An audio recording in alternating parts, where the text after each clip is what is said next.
जय जगन्नाथ।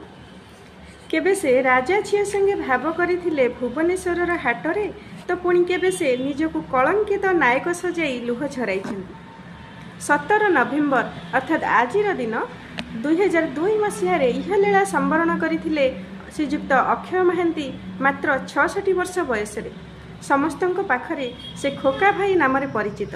एकाधारे से थिले गाल्पिक औपन्यासिक गायक संगीतज्ञ भ्रमण कहानी लेखक और कवि मध्य। गणित स्नातक हासिल करी आईन पढ़िथिले मध्य साहित्य और संगीत प्रति तांकर थिला अहेतुक दुर्बलता। 3टी कथाचित्र रे अभिनय करने सह 18 रु ऊर्ध्व बही मध्य लिखिछन्ति। से मोट 129 कथाचित्र रे कंठदान करिछन्ति। फकीर मोहन सेनापति पेटेंट मेडिसिन को नहीं से तैयारी करिथिबा नाटक आकाशवाणी श्रेष्ठ नाटक पुरस्कार जीतिथिला।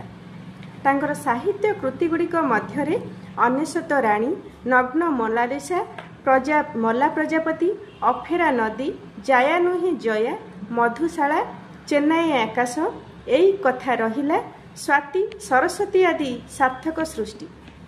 तांकर गोटे गीति कविता प्रेम एक फूलर ना। आसंतु पाठ करिबा। प्रेम एक फूलर ना, चुप होई चाहि थाए कथा कहे ना। प्रेम एक फूलर ना, चुप होई चाहि थाए कथा कहे ना।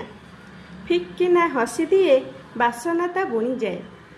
महुमाछी गाए जेबे डारे नारे ना। प्रेम एक पक्षीर ना, फुरकिना उड़ी जाए टिकी मईना। प्रेम एक पक्षीर ना, फुरकिना उड़ी जाए टिकी मईना।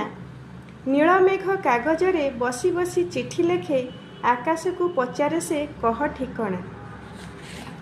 प्रेम एक नदीर ना, धीरे धीरे बही जाए मना माने ना।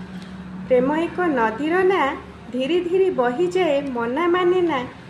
गुमसुम खरा बेले टुपटाप गप कहे, दरियार काने काने केही बुझे ना। गुमसुम खरा बेले टुपटाप गप कहे, दरियार काने काने केही बुझे ना। धन्यवाद।